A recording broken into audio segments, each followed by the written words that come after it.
Our last speaker in the Global Perspectives is Damien Klassen, the Chief Investment Officer from Nucleus Wealth.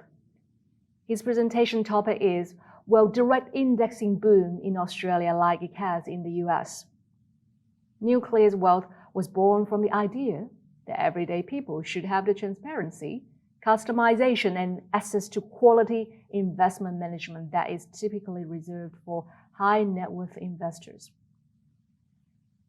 They use technology to control costs and ensure efforts are spent on the real job for superior investment outcome. Damien started Nucleus Wealth after over 20 years in financial markets.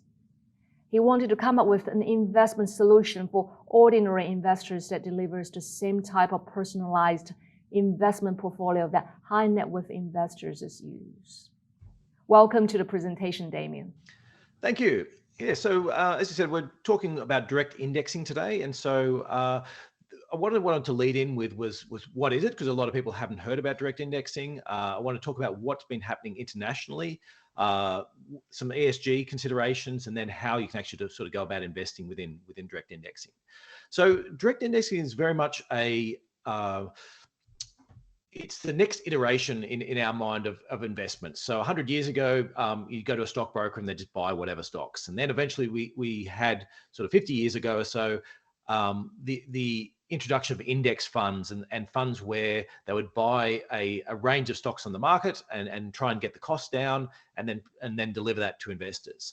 From there, we went to exchange traded funds or ETFs as they're known, and ETFs gave you the same structure, but then a much lower cost and also exchange traded. So you managed to get both your trading costs and your management costs down.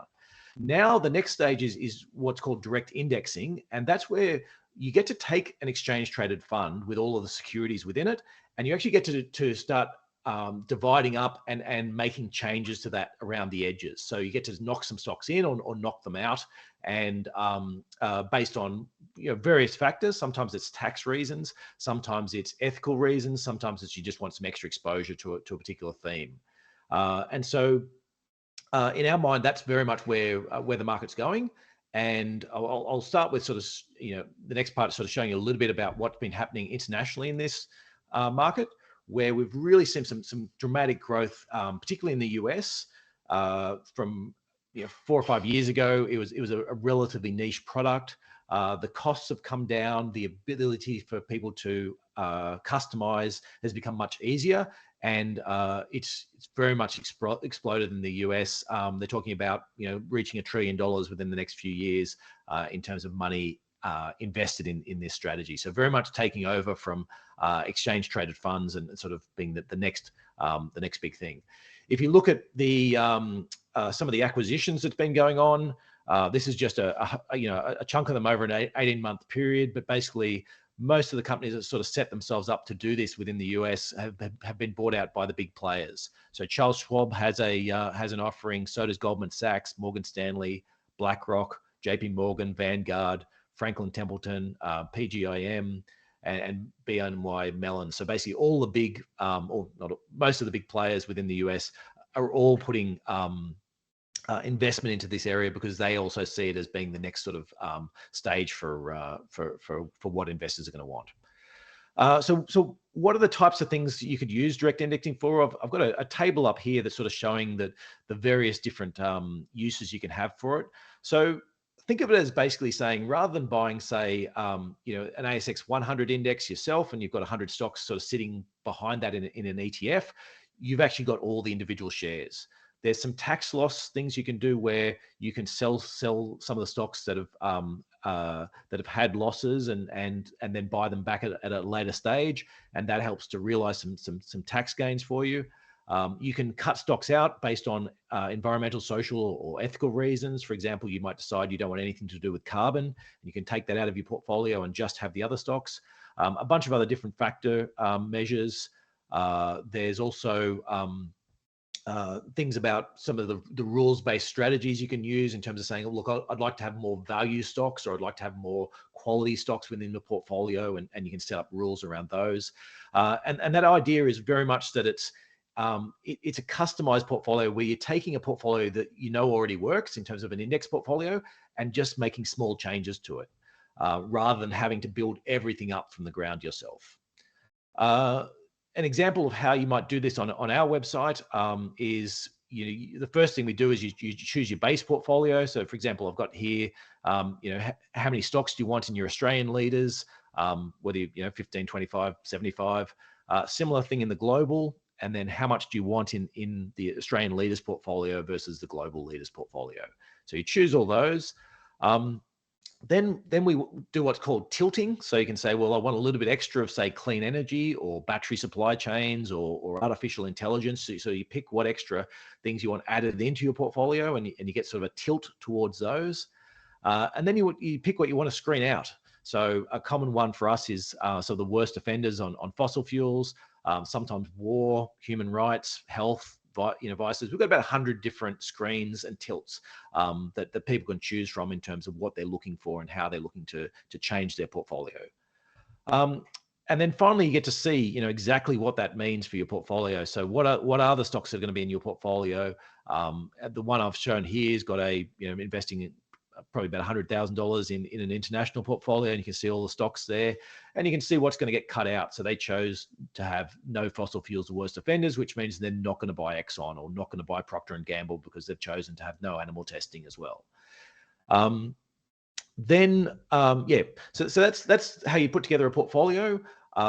Some of the other factors you get that are very beneficial is, one is, particularly on international, we have fractional shares. So you don't have to buy a whole share. So if you haven't got, if you're, say, only investing $10,000 into an international portfolio, you can buy 0.2 of a Google share or 0.15 of an Apple share that goes into that. So you don't actually need to have those really high balances.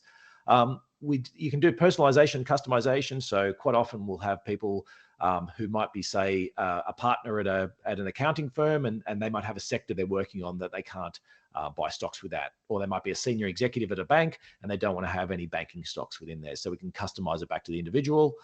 Tax efficiency we spoke about, and you can choose either active or passive, and the fees are very low. So the fees go down to about 10 basis points, depending upon how much money you're investing. One of the other benefits you get is that we can group accounts together, and the more money you invest, the cheaper it can get. Whereas if you're investing in an exchange traded fund, one price for everyone. So yes, that's the basic features of direct indexing, and what we think about it. Thank you, Damien. You explained the concept of direct indexing. So my question for you is, why hasn't direct indexing taken off in Australia yet? Yeah, so one of the key drivers behind the US has really been a tax-driven strategy. And also the focus on the high net worth. So within the US, some of the tax regulations have meant that there's been a real benefit for direct indexing doing what they call tax harvesting, where I spoke a little bit about it, but basically you sell the stocks that have gone down, and then you buy them back a few months later, and that realizes a capital loss, and that's sort of, you can then apply that to capital gains you've made from elsewhere. In the US, they're allowed to market quite aggressively on that front, and so that's really seen this massive pickup. And then once that got the ball rolling, and then once people realized how much customization and how beneficial that customization was for people about making the portfolio really about themselves, that's what has really driven that next leg of customization.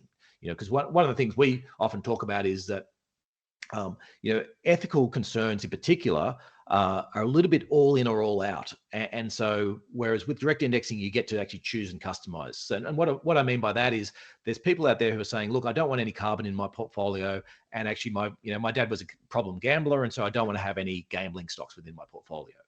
And if you go to a traditional ethical fund, what that means is they'll actually wipe out everything. They say, okay, well, you don't want carbon, you don't want gambling, but also you're not going to have alcohol, you're not going to have tobacco, you're not going to have, all these other factors that we consider to be not ethical. And they might be things where you're saying, well, actually, I don't mind drinking alcohol, and I don't mind smoking because I might do it myself or something like that.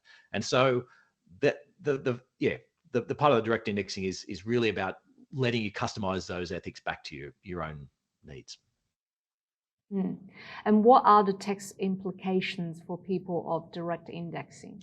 Yeah, so tax-wise, it can be very beneficial in terms of, within most managed funds, if you're in a managed fund or a superannuation fund, for example, your tax position depends upon what other people are doing in that fund. So if the fund you're in bought a lot of shares and made this big capital gains, and then other investors are selling out, your fund is realizing those capital gains, and what other investors are doing is actually affecting your position. Whereas within a direct index, everything's in your own name. So if you're holding on, you get the benefit of those capital gains all to yourself. You get the franking all to yourself. And if you're not doing any buying and selling, then you get to hold on to those as much as possible. And secondly, you also get to choose at the most appropriate standard for you. So, if you've bought a stock and it happens to be down and then you sell it, you bought a stock one at say $5 and then you bought it again at $10 and then you decide to sell at $8, well, you can choose within your customization at what price you want to sell it so that you get the best tax outcome for yourself. And that's not available, within ETFs or managed funds. Thank you, Damien, for your presentation. Good to see you. Take care. Thanks a lot.